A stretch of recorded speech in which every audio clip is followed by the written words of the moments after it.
Hey everybody, welcome back to the Blue Shakalaka Podcast. I'm your host Tiffany, joined by my co-host Pierre. You work the night shift, which means you know what she does to those poor animals in there. And she graces your palm as she walks by with her drippy Birkin bag full of monkey bits. So unless you'd like me to audit your deposit and hold it up to your predictably low salary, you're gonna do the smart thing and go back to your crossword puzzle, or else I'll have you fired and sued. What's a 6-letter word for fucked? The Devil Wears Prada. Okay, we're just gonna move on. Follow the House of Usher.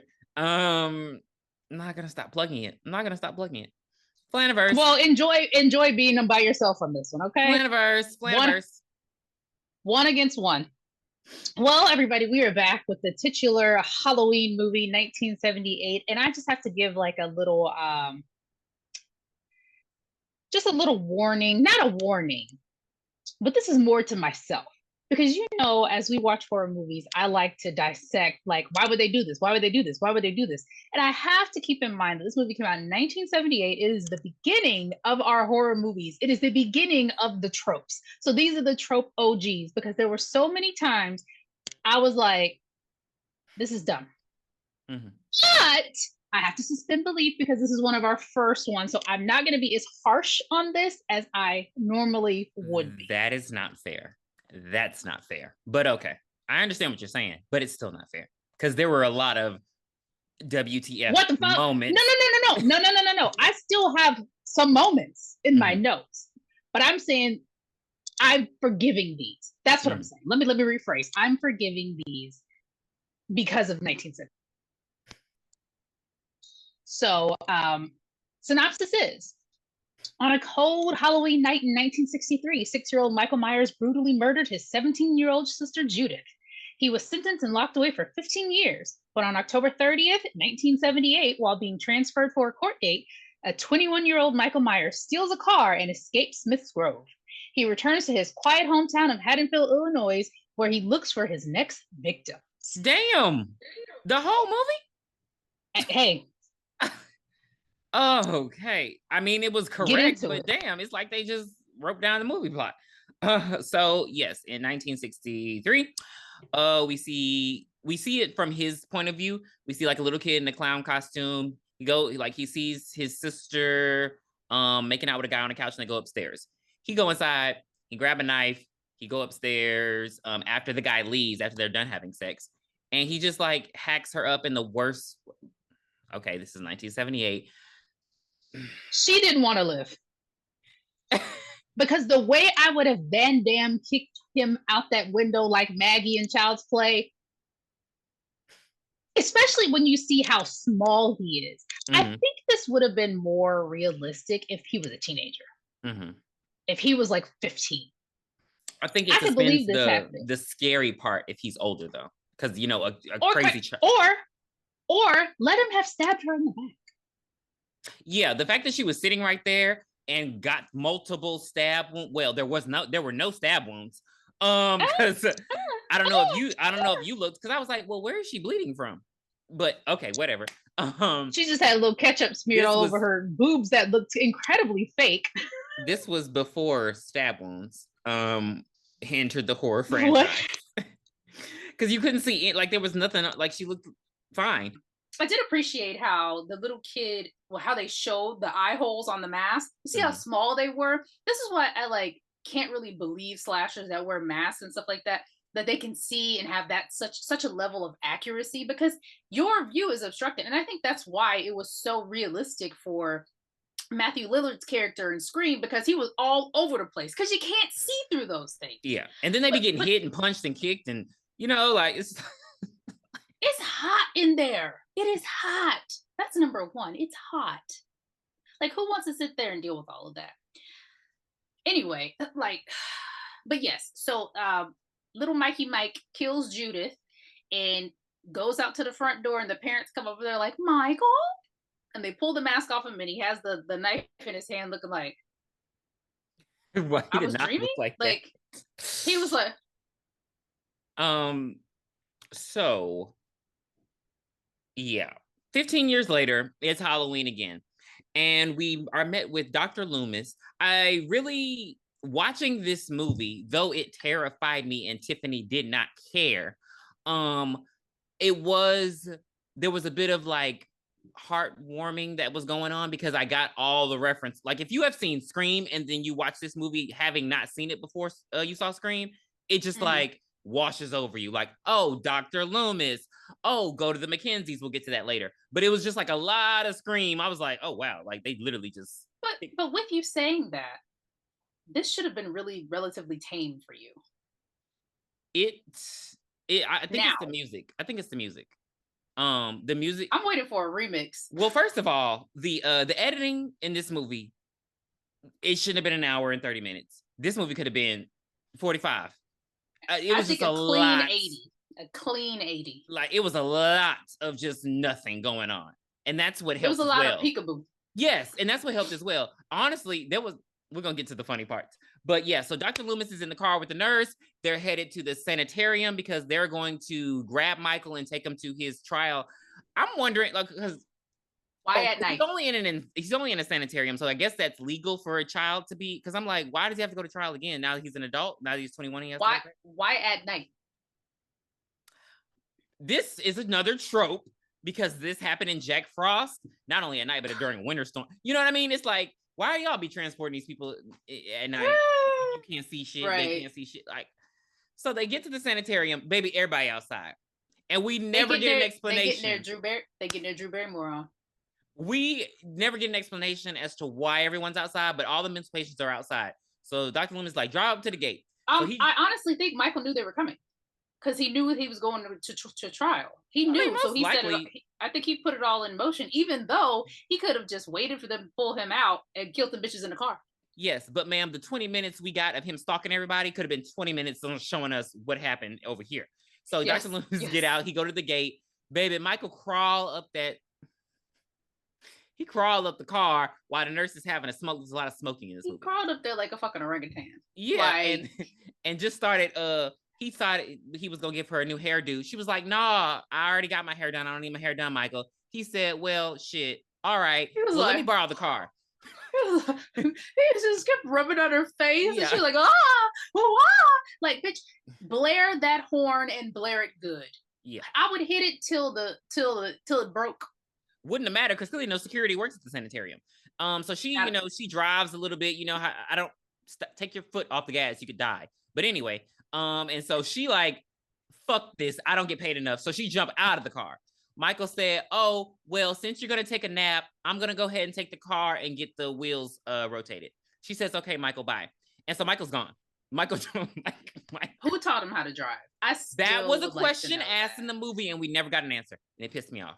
Maybe he was, I don't know, because like they don't have it was TV. It was probably Dr. Loomis. You know what? Michael knew how to drive before he even did all this.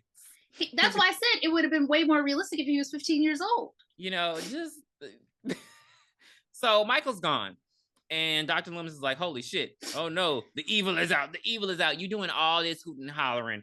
And I ain't heard you ain't gotten called not one cop. Like, we don't see any police. Like, he's like the only one in this movie who is showing urgency. The only one. And it was frustrating. That helped calm the fear down as well. I think the thing is, it had been 15 years since the 6-year-old killed somebody. So now he's 21. And I think the town were just like, maybe the town didn't know that he was about to be taken to such and such place to have such and such, because the Myers family moved the hell out of there. Yeah. The Myers crew left. They buried Judith and got the fuck out of town. So yeah, I don't know. But they the next day we see Laurie and her father. Oh my god, I'm so glad she actually looks young in this movie. I'm sorry. But she looks old as hell. She looked old in Prom Night. I mean, I could see that she was young though. In Prom Night, it looked like she just came off the Freaky Friday set. So it was just shut up. So we see her talking to her dad, and her dad tells her to drop these keys off at a house because he's the real estate mogul of Haddonfield, and somebody's going to view the house. Like, that is an old ass dilapidated house. Why would somebody go and view that without the real estate person there with them, without aren't a they hard supposed hat? to like renovate and bake some cookies and shit?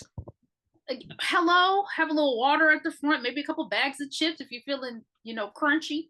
But anywho, so she sees Tommy running out, and Tommy's like, "Hey, can we do this tonight? Can we watch this movie? Can we do this? Eat these snacks, funyuns, bunions, greens, beans, potatoes, tomatoes." And Lori's like, "That's coming up." And then Lori's like, "Yeah, sure." She seems very sweet, and Tommy seems very sweet as well. And she goes up to the house, and Tommy's like, no, we're not supposed to go up there. It's haunted. The boogeyman lives there." And Lori tells him, "Oh, it's okay. Watch this." So she goes up, she puts the key under the mat, and she turns around and they walk off. Michael's head comes into frame, looking out the little, it wasn't a peephole, like a peep window at the front door. And he's like, "Who's that young tenderoni?" He's doing heavy perv breathing. His hair is nappy. Oh my God. I don't remember any of this, but then again, I've never seen the movie. It was a lot of stuff. I don't remember this in Halloween H2O. I don't remember this in Halloween H2O. Why are you breathing? Oh, but you know what? That was a callback to when he looked out that mirror. We saw behind his head. Remember in H2O, Lori was right in front of him in H2O. Remember when? Yeah. So that was like a little callback right there. But anywho, so she's at school and she's learning about whatever, and she looks out the window and she sees this creepy older guy by a station wagon with a mask on. So it's clearly Dick Cheney. And she's like, Cheney. I hate to say it. I don't know who this is. He could walk right past me and I wouldn't know a thing. Sorry to this man. This was a callback to Scary Movie. This reminded me, remember when she's looking out the window and he got the hook, and then there she sees the note and it's like her and Bobby, and he's stuffing the hot dog in her mouth. That's what it reminded me of. You remember that part? Yeah, there were a lot of things in Scary Movie, the first one, that I was like, you could take this out and it'd still be a good movie. So yeah, and so she's creeped out, and school's over. But he stays there. Like, she looks twice out the window, and he's still there. And then she looks again, and he's driven away. Because he had to finish up. He should have went to go put gas in that car. How did he? Because they said no. Because Hattiesburg is 150 miles away Haddonfield. Oh, what did I say? Hattiesburg. Somebody said hamburger. Hattiesburg. It's Homecoming. So it's 150 miles away from the sanatorium. Where did you get the money for gas, Mike?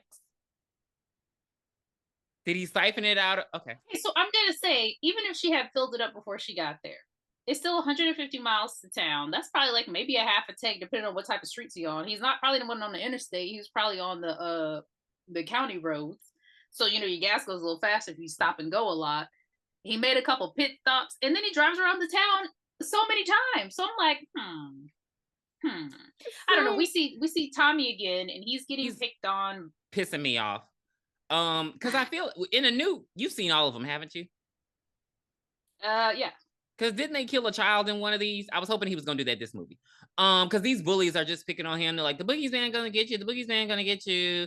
And he's just trying to like get his pumpkin and make his jack-o'-lantern. That's all he's trying to do. He's trying to have a good time. Right. Maybe they trip him and he falls on the pumpkin. Pumpkins are such weak fucking vegetables. Because I was just mad. I was like, damn, what a weak bitch. You just broke like that. But they talk about Humpty Dumpty. So yeah, and the kids run off, and then Michael grabs. Was he boiled? Michael grabs. What are you talking about? Michael grabs one of the kids. He's like, slow down, don't run, you're gonna hurt yourself. He's like, sorry, mister.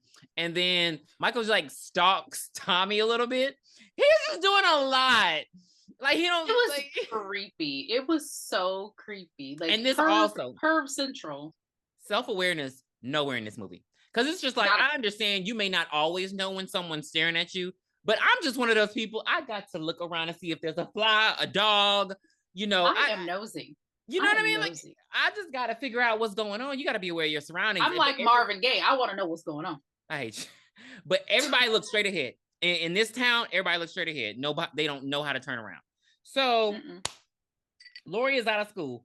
And we skip back to Dr. Loomis because he's 73 miles away because he has to make a stop because there are payphones on the side of the road. Okay, I guess we should go back to that. But he sees a white sheet hanging and he realizes it's like Michael's dress. So he goes and he checks out it's like a mechanic's truck. And so the mechanic, I don't think he sees the dead body, he just sees the clothes. But yeah, the mechanic is dead. Michael stole his jumpsuit. And so he is going to wear this jumpsuit for the next 50 years. Wait, 1978, almost 50 years. Like almost. Like almost. What was the reason? Like, just wear your dress. So Michael's being heteronormative. You could turn it into like a toga. You know, there's a lot of things you can do with that dress. He's being heteronormative and we're not gonna allow it. So now Lori and her friends, they're from school. They got out from school and they're just walking home. She has the worst friends in the world. All they do is talk shit about her this whole walk. It's like, oh, you're a Girl Scout. Oh my God, you ain't having sex. She's like, boys don't like me because they think I'm smart. Girl, maybe it's stupid. Like, maybe it's bad as hell. Maybe it really smells broken pussy. So they just like ragging on her the whole time, and she's just taking it. And I'm like, damn. But she also I don't know why she's putting up with Annie and Linda. She's dressed the most conservative out of all of them.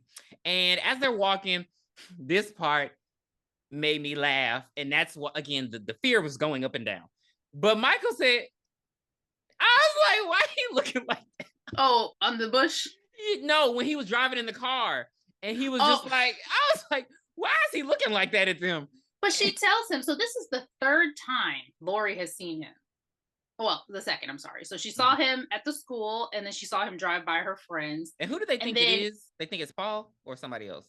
Ben Tramer. Okay. And, I think. Okay. Or Paul or Bob, whoever. Because that's what the boyfriend's names were, Bob. Could you imagine a 15-year-old Bob? Anyway, Lori's like, oh shoot, guys, I forgot my chemistry book. And she turns around. That's when she sees the station wagon passing. And Linda yells, "Speed kills!" And Michael said, "Arr!" And then we just sit there for like 20 seconds. And he said, "Oh," and he said, "That's what I thought. You ain't gonna say nothing else." Oh yeah. And then he says, "Repeat that." And Tiffany, and then he says, "Bye bye," and he drives. He turns the corner Bye-bye. And drives off. And he hears daybreak. If you only believe, it should be daybreak. And Lori's just freaked out the whole walk there. Like, she's like, oh my God, like she's like, you're gonna get us killed one day. I hate scary ass people. Girl, shut the fuck up. Well, she leaves, but no, she leaves, or Linda leaves, and then Lori is like by a bush, and she sees him again. Now, so that part, 3. Okay, now what's creepy? It's honestly, I'm trying to think, what do you do in this situation? Because he just sits standing by the bush, and he go behind the bush, and she like, Annie, look, he behind there. So she gonna run in, right? He like, oh no, it's just Ben. He want to go out with you. Lori run over there. She like, ha ha ha, I got you. Like, and she just like makes fun of her again. She's like, oh, you seeing stuff? You need to get your like, and I'm like, right. We have no inkling to think that this girl is crazy. Like, right. I could see if she had been saying, if she was off her meds. You know, they love to say that. But there was nothing. She's just a regular girl. You guys are hanging out with her for a reason. You know, and she's because crazy. She's so regular, why would she all of a sudden start making this stuff up? It's stuff like that. But Annie go to her house. Yes. And Lori go home. Baby, Lori go upstairs. Why? Okay, there are a lot of open windows in this movie. But she goes to close the window. Baby, Michael over there folding clothes from the clothesline.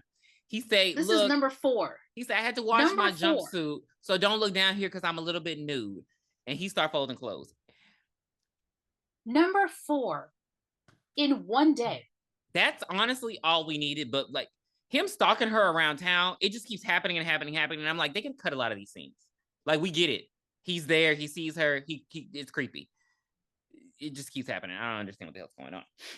At this point, she should have called the police and said, hey, there is a black man in a white Halloween mask. And I know because I saw his black arm.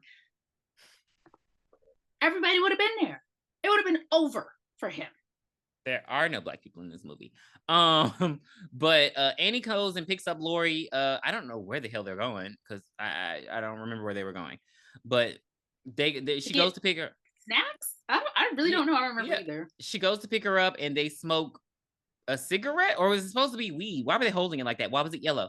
But I guess I think it was weed. Oh, okay. Because I'm like, it looks like a cigarette, but they're smoking weed, and then they go and she sees her dad is at the hardware store down the street, and she didn't need to stop. She could have beep bye. She could have beep and drove past. Cause she's just like, oh my god, put it out. And I'm like, girl, what? You guys say hate it. You just saw him this morning. Like he's literally working at this point. So why would you stop? But she stops anyway. Like, Dad, what's going on? And he like, oh, somebody broke into the hardware store. It's a kid. He stole a mask, some knives, and some rope. And so Michael had and a lead pipe. He had and a gun. He had backup and a candlestick. And she just, I don't know, this banter was pointless. She like, oh, how you know it was a kid? Oh, well, because they stole these things. Okay.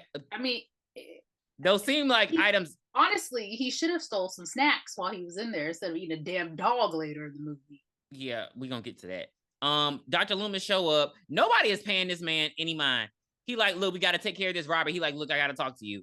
Well, you're gonna have to wait 10 minutes. And then Michael roll by. He say, hey, Dr. Loomis. And then he just keep on driving. Beep, like, beep. Michael is being beep, Richie. He's being so ghetto in this because the way he just, I hate him looking out that car like that. It's really be pissing me off. Like, don't turn your whole head, sir. Like, it's just like the whole thing. It takes me out of the movie because he turns his whole head. Like, stop rubbernecking. It looks like before that.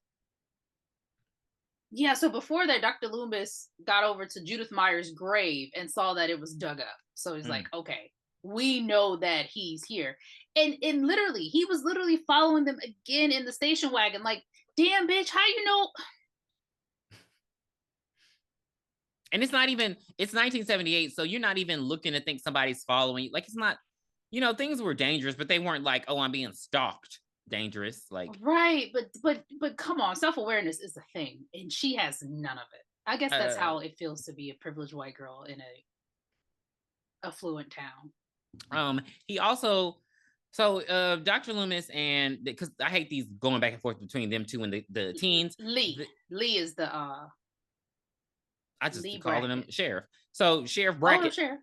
They go over to the Myers house, and they go in. They see that a dog has been partially eaten. Did you see the door was unlocked? Yes. The dog. Did people ever come tour the house? The dog has been eaten, and he like, oh, he must have got hungry. He like, it could have been a skunk. And I was like, since when do skunks kill fucking dogs?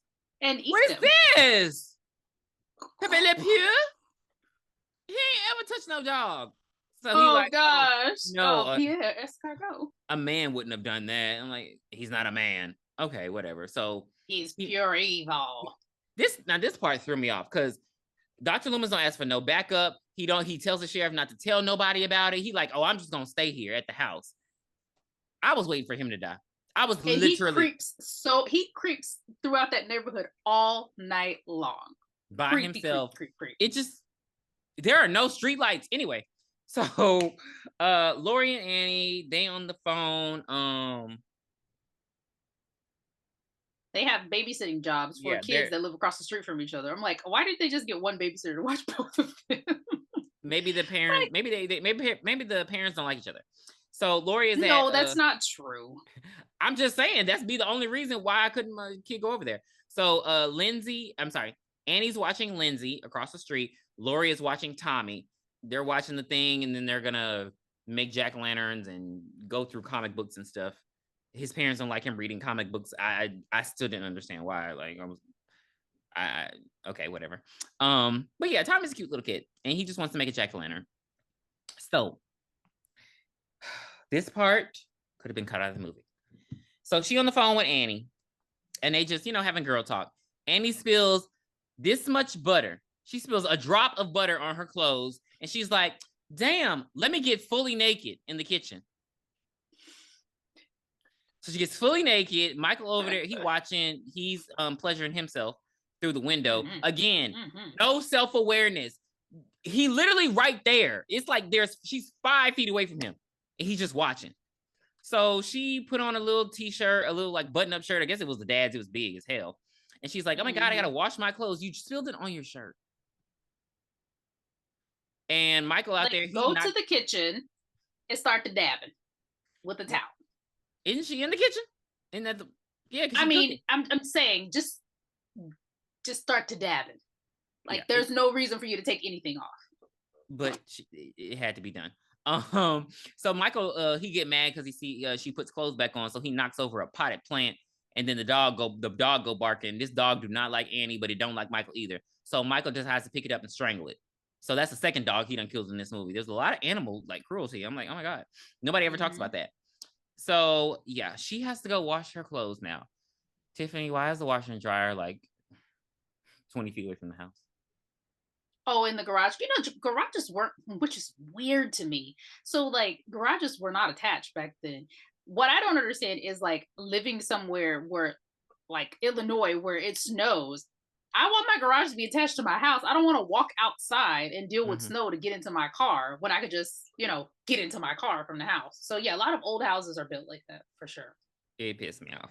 She goes and she washes her clothes. She put a lot of damn Tide powder in there for one set of clothing. And Michael locks her inside the garage.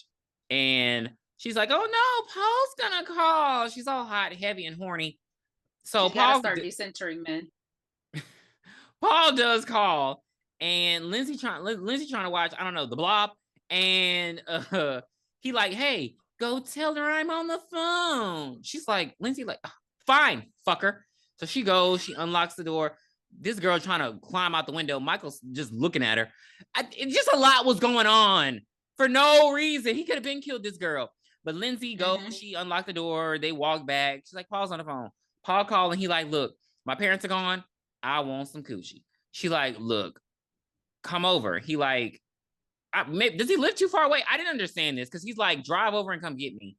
But Watching's probably like a mile away. He could have, if he really wanted it, he would have got to trekking. Hello. But I guess because he's grounded, he does. I didn't understand the point because she's like, I'm gonna go. I thought she was gonna get him and bring him back to the house, but whatever. We never see Paul. It don't matter. So yeah, so she decides. She calls. No, she walks over across the street to Tommy's. She's like, Lori, watch this little badass girl so I can go get some dick. Lori like, what else? Right before that, this was the part of the movie that really made me the most upset. Tommy's looking out the window. And he sees Michael. He sees him and he runs and tells Lori, I saw the boogeyman outside. And Lori's like, there's nobody outside.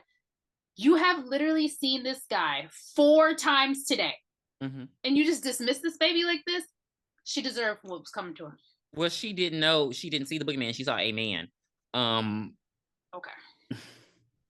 Michael just be standing there looking. I just thought that was unbelievable. I thought it was unbelievable. But like you said, Annie takes Lindsay over to the house.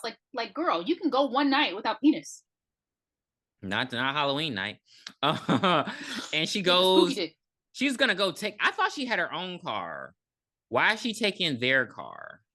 Yo, I know the parents were fucking pissed when they got home. Why they got to sell their house? Right. So do any of these characters come back? Like, do we ever see Tommy, Lindsay, anything like that? Sure. So yeah, no. I don't know about Lindsay, but Tommy Doyle is a character, a main character in one of I think Halloween 5 or 6 or one of those. He definitely does come back, and I think he is a character in the newer Halloween iterations that came out in 2018. So he's surviving. Yes. Okay, that's cool. Yes. So Tommy does come back. But yeah, so Annie goes to get in the car and she's like, my Paul.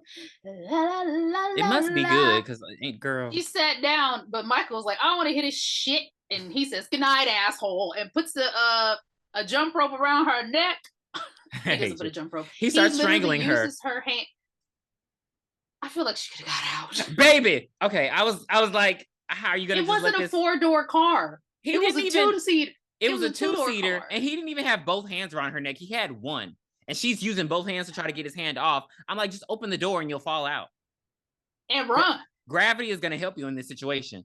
But play dead. It takes a long time to strangle somebody. Play dead. Clearly, and when she died, it was so fake. He strangled her for 10 minutes. Bad.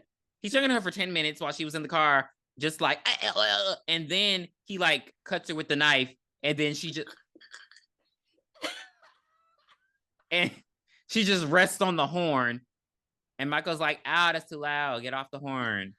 Oh my God. I could not believe how she died like that. I can't believe they left that in the movie. John Carpenter, shame on you. So Tommy is trying to scare Lindsay as they're watching the movie. So he goes and hides behind like the curtain, and he's like saying like, "Hey, Lindsay," like trying to scare. I'm like, what the fuck is this? But then he looks behind him at the window because he knows how to look behind himself. He see Michael carrying the bride into the house about to make love to her, baby. And so Lindsay get up, they scare each other, they start screaming, the boogeyman, the boogeyman.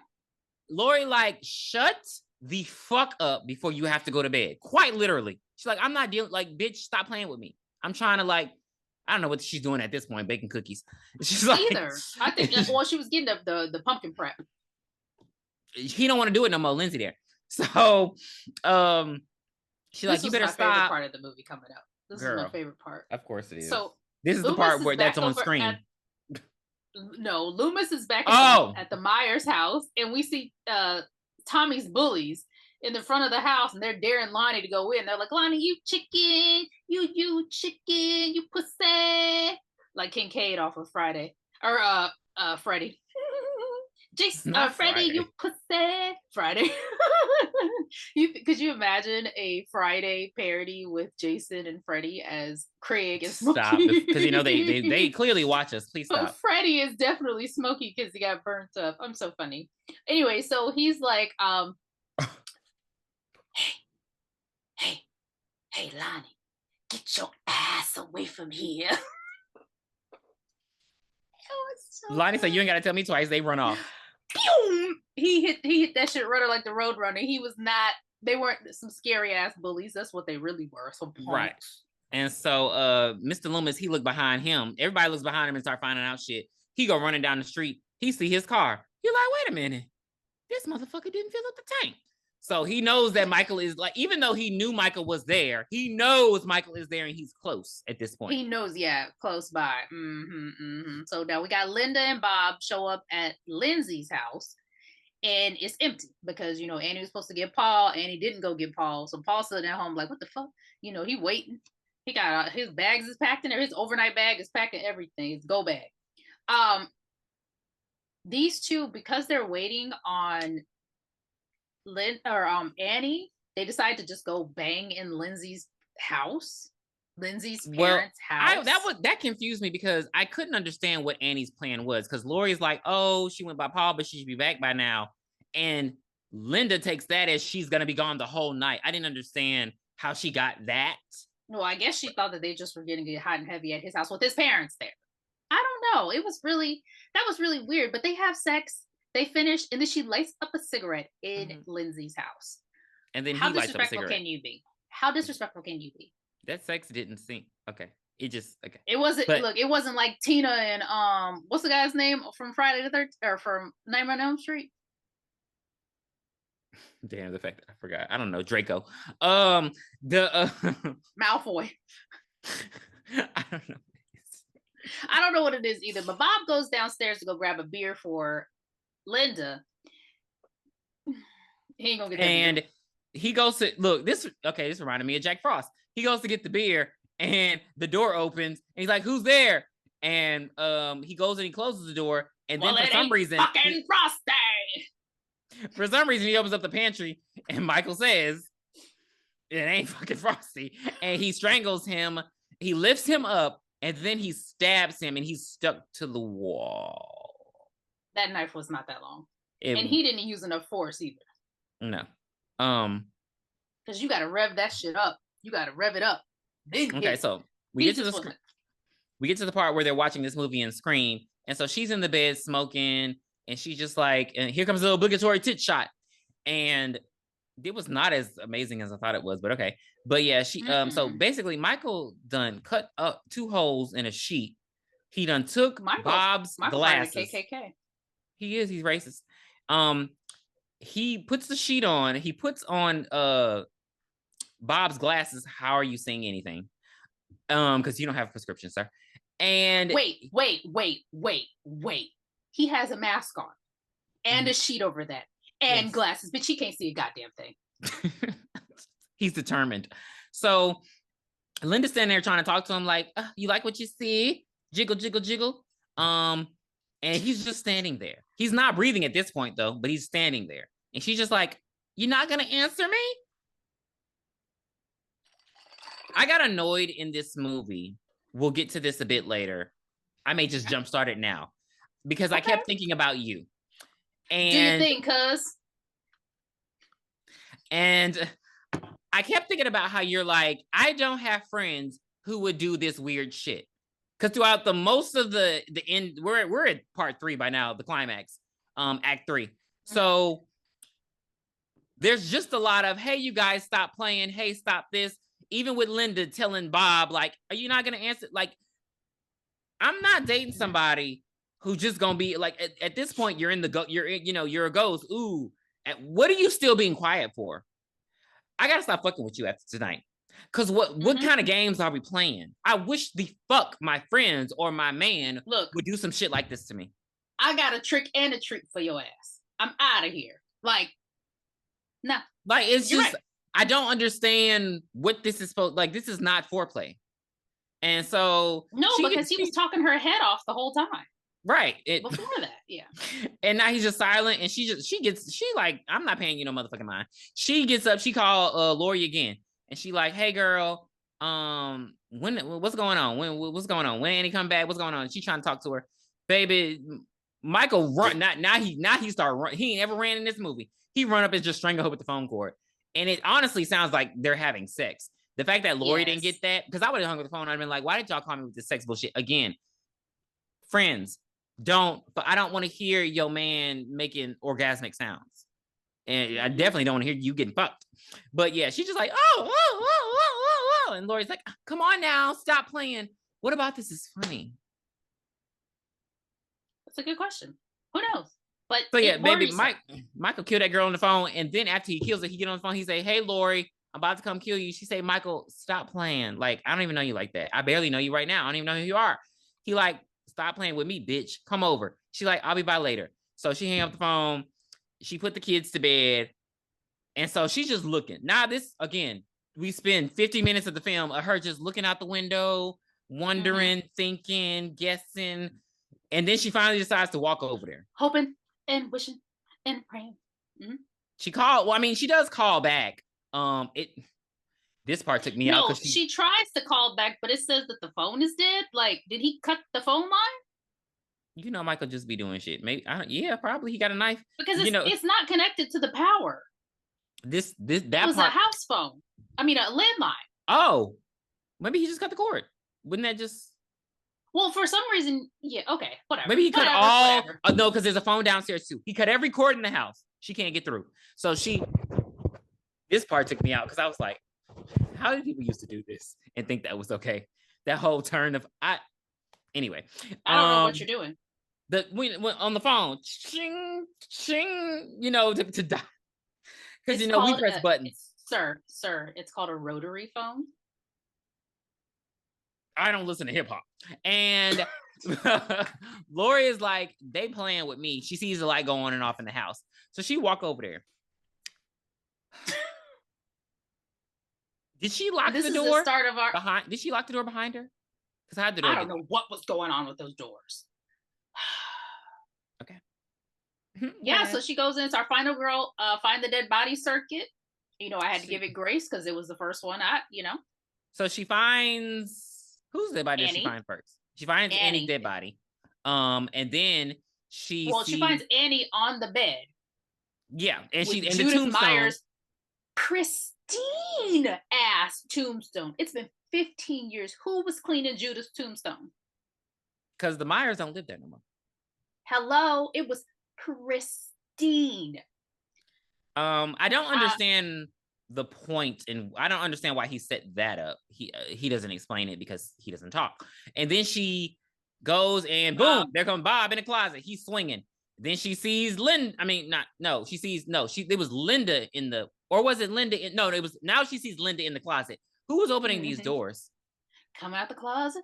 Who was opening these doors? I don't know, but so Michael doesn't give you, that scene was scary That scene was scary. No, that part. So she absolutely not. I wasn't even expecting that. So she's, of course, her friends are dead. Oh my god. So gosh. she's hyperventilating. She's like outside the room. She's just breathing, trying to, catch herself. Baby Michael said, "What's up, girl? Say, girl." He said, "Oh, say, my girl. light is over here." Oh my god. He said, "Lori, this is my bad side." And Suzanne Summers. So that was scary. But he came in and he immediately slashed her arm. He never tried to come down on anybody like that. And he comes down on her arm, slashes her arm, and she just flails off the banister and hits the stairs. Honestly, but she's like, "Okay, I was attacked. Let me get up to start running." Honestly, I give her grace. Because that would have put me down too. But it's like... Because that came out of nowhere. Because she didn't even see what happened to her. Yeah, so that is kind of scary. But it's like, okay, Tiffany's excuse, adrenaline. Baby, she hobbles to the door. She's trying to get out of every single door. Michael done barricaded this house down. Now, she did piss me off when she got to the kitchen. Because she gets to the kitchen, she closed the door behind her, and she's trying to get out of the, what do you call this? I don't know, a patio door? The door is made of glass, y'all. He has a rake in front of it that's visible, so she sees that the rake is up against the door. She don't try to grab a frying pan, some nuts, I don't know, chair, anything. She don't try to break this door down her at all. She just foot. Kablam, they wore clogs back in the 70s, so she got some hard shoes. She don't try none of that. She just sits on the ground and but she does eventually break the glass and gets up out of there. She runs out screaming bloody murder, and she go to every damn house on the block. Nobody's home on Halloween night. Where are the kids getting the candy? We saw some kids trick-or-treating too. That was weird. Yeah. But then, so she said, "Oh, fuck it. Y'all ain't helping me." So she hobbles to Tommy's house. The door is locked. No one is going to explain to me how the door is locked. I don't know, but Tommy does eventually open the door for her after, because he was like, "Oh, hold on a second, I'm sleeping here." He gets down there, opens, and she's like, "Tommy, you and Lindsay need to go hide. Please hide now." He said, "Wait, this is the part. He said, "This is the part where she tries to use the phone." She said, "Look." She said, "Just do what I say, goddammit." Because he was asking too many fucking questions for me. Bitch, do what I say. So yeah, she tried to use the phone. No phone. Baby, she tried to barricade the door. Then she turned around. The window was already open. Baby, again, and the wind is blowing in Illinois. The wind is howling like the banshees. Oh no! Like SpongeBob. So I don't know, she just sits on the couch. She sits by the couch. She grabs some sewing needles. Baby Michael said, "Peekaboo, slash." He stabs the couch. So she stabs him in the neck with the sewing needle, which I thought was good. But again, like Tiffany says in all these reviews, stab him multiple times. We gotta cut his throat off. But she just thinks he's dead because he's on the ground. She grabs his knife and she heads upstairs. And she's like, "Kids, everything's gonna be okay." Michael said, "Psych." He walked up the stairs slow as hell. He's such an asshole for this. So she gets the kids and she has them go hide in another room. She go in another room and she barricades herself in the closet in an enclosed space. She ties a knot around it because she's a Girl Scout, and she hides in the closet. Michael's 21-year-old ass breaks down every door possible. He break in there and he just start knocking the hangers down. I remember this scene from Scream. I don't understand. It seemed more dramatic. Halloween looks scarier in Scream than it did in this scene. Because I was like, "Girl, get up." He's sitting up there. "Where are my clothes? None of my clothes are here. Where are my clothes?" And she just, ow. So she has time to take apart a wire hanger and she stabs him in the eye. And he's like, "Ow, that hurts so bad." And he drops his knife. So then she grabs the knife and she just lunges it and stabs him and he falls. And he's like, "Ow, that hurt." And then she gets out the closet and she tells the kids, "Go to the McKenzie's." They say, "I'm not telling her. I'm not telling her." And they go outside. They just go outside. Casey, baby, is that you? Oh my God, I can hear. Baby, Tommy and Lindsay don't waste no time. They scream the whole way to the beginning. which I didn't understand why Laurie decided to stay. I didn't understand that part. I don't either. I understand sending them ahead, but why are you still in the house? No, I'm putting one shoulder over Tommy. I'm putting another shoulder over Lindsay. Y'all about to help me to the Mackenzies. Like, let's hit. She turned her back on his dead body. Are you insane? Oh my God, she kept doing that. But Dr. Loomis sees the kids running, and he's like, bingo, this is where he is. So Laurie looking, I don't know, she looking at the stairs, contemplating her life at this point. Michael say, I was. He gets up like a vampire. Like, so Nosferatu walks over, and he heads over. He starts grabbing this girl up again. At this point, Laurie, fuck you, because you have not tried to survive this entire movie, and I'm tired of it. So he's choking her. She manages to pull off his mask to reveal a very attractive Michael Myers. And I was like, Michael, what's wrong, babe? What's wrong, dude? He's not as ugly as I thought. I guess I thought he was gonna look like Jason Voorhees. And baby, Dr. Loomis don't waste no time. Michael put that mask back on. He say, pop, pop, pop. He just keep popping him until he shoots him out of the window. And Michael falls from the second story to his owie. And so, Laurie just over there frantic. She not even Dr. Loomis turned for 5 seconds, Michael gone. And then the movie ends. And we just hear heavy breathing for another 15 minutes. This movie could have been 45 minutes long. And does this heavy breathing ever come back in any of the sequels? Because I'm like, where is it? I've never heard anybody say he breathes heavy. Mm-hmm. We always get a POV from Michael. Always. Always. Yeah. Not he the star. Not he the HBIC. We really got POV from him Halloween Resurrection because it was the webcam. They had their own. Yeah, the music in this movie was the scariest thing. The music is very scary. So that was Halloween. I conquered my fear, but I was also. It's not that bad. It wasn't that bad, but I'm still not watching the rest. God damn it, I'll be damned.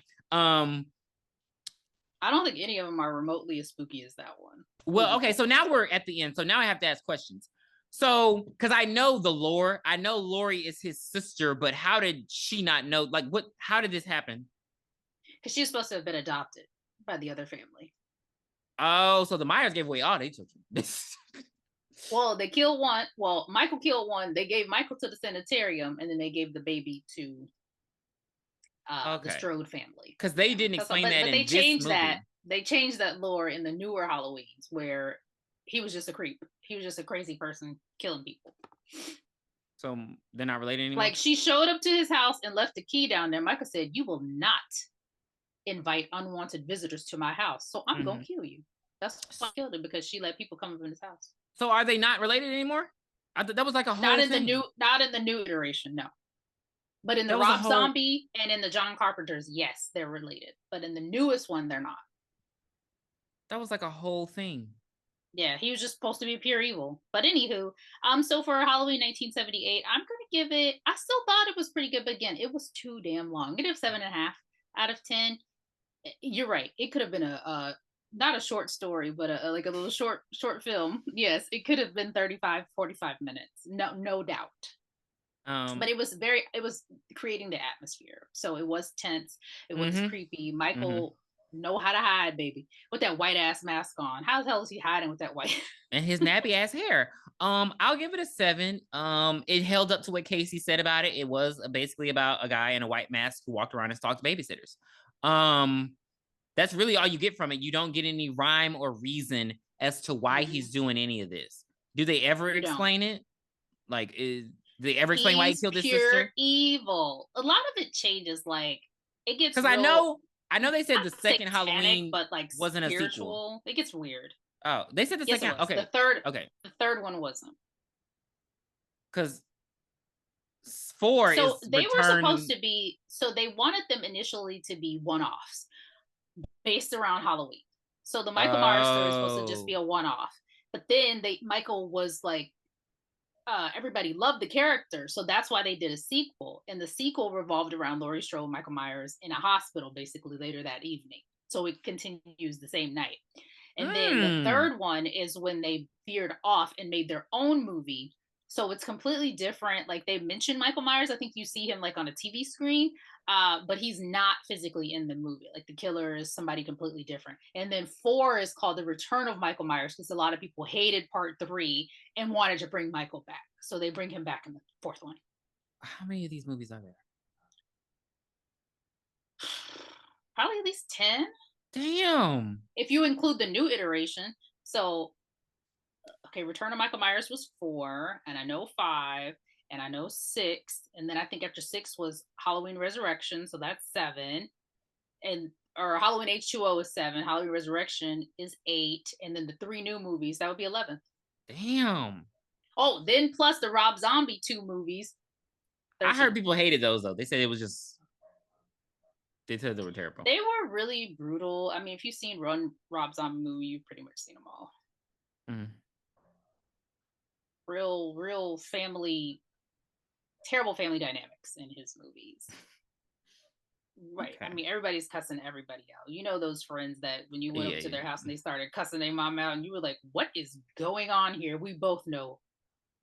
That I was about to say, so you mean my house? I was like, I remember the first time I went by, I was like, what is going on? How is this a thing? But yeah, guys, so that will do it for 1978's Halloweeny. Please be sure to join us next week with what is probably going to be our best review yet. We're looking at Teen Witch. Oh, yeah. How'd you forget that? I don't know, because I was so scared. I was like, wait. It's such a scary movie. I would advise you guys to watch it before we review it because it's going to be great. It's going to have a lot of references, and I am Team Louise. We'll see about that. I want to be the most popular girl. Bye. Bye. Where did you hide it, Dan?